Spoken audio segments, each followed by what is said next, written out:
റോഷിപാൽ, എത്രയോ ഉദ്യോഗാർത്ഥികൾ അവർ നേരിട്ട അനീതിയെക്കുറിച്ച് പറഞ്ഞുകൊണ്ട് രംഗത്ത് വന്നു. യുവജന സംഘടനകളടക്കം വലിയ പ്രതിഷേധം നടത്തി. അങ്ങനെ ഒടുക്കം ഇതൊരു ഗൗരവമായ വിഷയമാണ് എന്ന് കണ്ടുകൊണ്ടാണല്ലോ ഉന്നത തലത്തിലുള്ള അന്വേഷണത്തിലേക്ക് സർക്കാർ അത് പ്രഖ്യാപിക്കുന്നത്. അപ്പോൾ അതിന്റെ ഗൗരവമെങ്കിലും PSC കാണേണ്ടതല്ലേ? ഇപ്പൊ റോഷിപാൽ സൂചിപ്പിച്ചതുപോലെ ഒന്നോ രണ്ടോ വിഷയമാണോ PSCക്കെതിരെ ഉയർന്നു വന്നിട്ടുള്ളത്? അതിപ്പോ ചോദ്യങ്ങൾ ഒഴിവാക്കലാണെങ്കിലും അല്ലെങ്കിൽ ഈ മൂല്യനിർണ്ണയത്തിലെ അട്ടിമറിയാണെങ്കിലും സ്വജനപക്ഷപാതവും പിൻവാതിൽ നിയമനമാണെങ്കിലും ഇനിയിപ്പോ അല്ല KS AIO പട്ടികയിലേക്ക് ഇടപെടൽ, അങ്ങനെ എത്ര എണ്ണി പറഞ്ഞാൽ ഇത് തീരില്ല.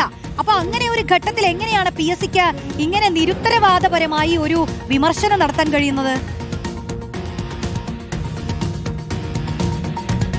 റോഷി, നമ്മൾ കണ്ടതാണ് ഈ ആസൂത്രണ ബോർഡ് ചീഫ് തസ്തികയുമായി ബന്ധപ്പെട്ട പരാതി ഉയർന്നപ്പോൾ അത് സംബന്ധിച്ച് വിവരങ്ങൾ പുറത്തു വന്നതോടെ PSC ബോർഡ് യോഗം ചേർന്ന് ആഭ്യന്തര വിജിലൻസ് അന്വേഷണത്തിന് ഉത്തരവിട്ടു. ആദ്യഘട്ടത്തിൽ ആഭ്യന്തര വിജിലൻസ് അന്വേഷണം അട്ടിമറിക്കാൻ അത് PSCയുടെ ചെയർമാൻ നേരിട്ട് ശ്രമിച്ചതിന്റെ തെളിവും പുറത്തു വന്നു. അങ്ങനെയാണ് വിജിലൻസ് അന്വേഷണം തന്നെ തുടങ്ങിയത്. ആദ്യഘട്ടത്തിൽ വിജിലൻസ് അന്വേഷണത്തിന് ബോർഡ് തീരുമാനിച്ചപ്പോൾ വളരെ പെട്ടെന്ന് ചെയർമാൻ ഓഫീസിലെ ഉദ്യോഗസ്ഥരെ വെച്ചുകൊണ്ട് അന്വേഷണ റിപ്പോർട്ട് തയ്യാറാക്കാനുള്ള ശ്രമം നടത്തി. അത് പിന്നീട് മാധ്യമങ്ങളിലൂടെ ആ വിവരം പുറത്തു വന്നതിന് ശേഷമാണ് യഥാർത്ഥത്തിൽ ആഭ്യന്തര വിജിലൻസ് അന്വേഷണം ആരംഭിച്ചത്. അതേസമയം തന്നെ അതിൽ ഉദ്യോഗാർത്ഥികൾ അവരുടെ ആശങ്ക പ്രകടിപ്പിച്ചതോടെ സർക്കാർ ഇടപെട്ട SIT അന്വേഷണം പ്രഖ്യാപിച്ചത്. മറുഭാഗത്ത് വിവരാവകാശ നിയമപ്രകാരം വിവരാവകാശ കമ്മീഷൻ തന്നെ ഉത്തരവിട്ടിരുന്നു. പരീക്ഷയുമായി ബന്ധപ്പെട്ട എല്ലാ വിശദാംശങ്ങളും ഉദ്യോഗാർത്ഥികൾ കൈമാറണമെന്ന്. ആ ഉത്തരവ് ലംഘിച്ചുകൊണ്ട് ഒരു രേഖകളും കൈമാറാൻ കഴിയില്ല എന്ന നിലപാട് സ്വീകരിച്ചു. ഏറ്റവും കൂടുതൽ വിവരാവകാശ കമ്മീഷണറേറ്റ് മുന്നറിയിപ്പ് നൽകിയിരിക്കുകയാണ് PSCക്ക്.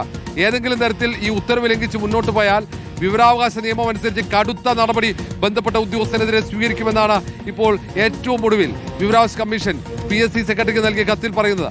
കാരണം എല്ലാ രേഖകളും കൈമാറണമെന്ന നിർദ്ദേശമുണ്ട്. അങ്ങനെ ഒരു രഹസ്യ സ്വഭാവം സൂക്ഷിക്കേണ്ടതില്ല. ഉദ്യോഗാർത്ഥികൾ അവരുടെ ഉത്തരക്കടലാസുകൾ പരിശോധിക്കട്ടെ. അവർക്ക് അവർ എഴുതിയ ഉത്തരക്കടലാസുകൾ പരിശോധിക്കാൻ നിയമപരമായി എല്ലാ തരത്തിലും അനുവാദമുണ്ട്. എന്തുകൊണ്ട് അത് നൽകുന്നില്ല എന്ന ചോദ്യം വിവരാവകാശ കമ്മീഷൻ ഉയർത്തുമ്പോൾ ആ വിവരാവകാശ കമ്മീഷന്റെ ഉത്തരവിന് പുല്ലുവില കൽപ്പിച്ച് PSC മുന്നോട്ട് പോകുന്നു. എന്താണ് ഈ ഉത്തരക്കടലാസിന്റെ പകർപ്പ് കൈമാറാൻ PSCക്ക് മടിയെന്ന ഒരു പ്രധാന ചോദ്യമുണ്ട് സമൂഹം ഉയർത്തുന്നത്. അങ്ങനെ ഒട്ടേറെ സംശയം ഇടയാക്കുന്ന നീക്കങ്ങൾ PSCയുടെ ഭാഗത്തുനിന്നുണ്ടാകുന്നു. ഒടുവിൽ ആസൂത്രണ ബോർഡ് പരീക്ഷ മാത്രമല്ല അതിന്റെ അഭിമുഖത്തിൽ മാർക്ക് വാരിക്കോരി കൊടുക്കുന്ന സാഹചര്യം ഉണ്ടാകുന്നു. അവിടെ യഥാർത്ഥത്തിൽ എഴുത്തു പരീക്ഷയിൽ ലഭിച്ച മാർക്കിന്റെ 12.2% മാർക്ക് മാത്രമേ അഭിമുഖത്തിൽ കൊടുക്കാൻ പാടുകയുള്ളൂ. പക്ഷേ 72% മാർക്ക് വരെ അഭിമുഖത്തിൽ വാരിക്കോരി കൊടുക്കുന്നു. അങ്ങനെ ഓരോ ഘട്ടത്തിലും പരീക്ഷ അട്ടിമറിച്ച് ഇതിൽ ഏറ്റവും പ്രധാനപ്പെട്ടത് ആസൂത്രണ ബോർഡ് ചീഫ് തസ്തികയിലെ പരീക്ഷയാണ്.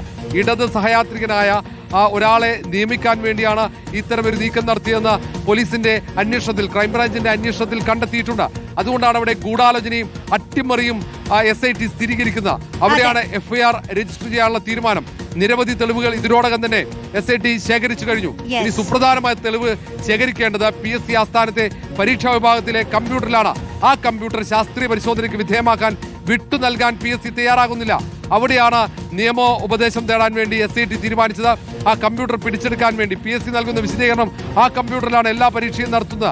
അതുകൊണ്ട് പരീക്ഷയുമായി ബന്ധപ്പെട്ട എല്ലാ വിവരങ്ങളും അവിടെയുണ്ട്. അത് കമ്പ്യൂട്ടർ പരിശോധിക്കാൻ കഴിയില്ല.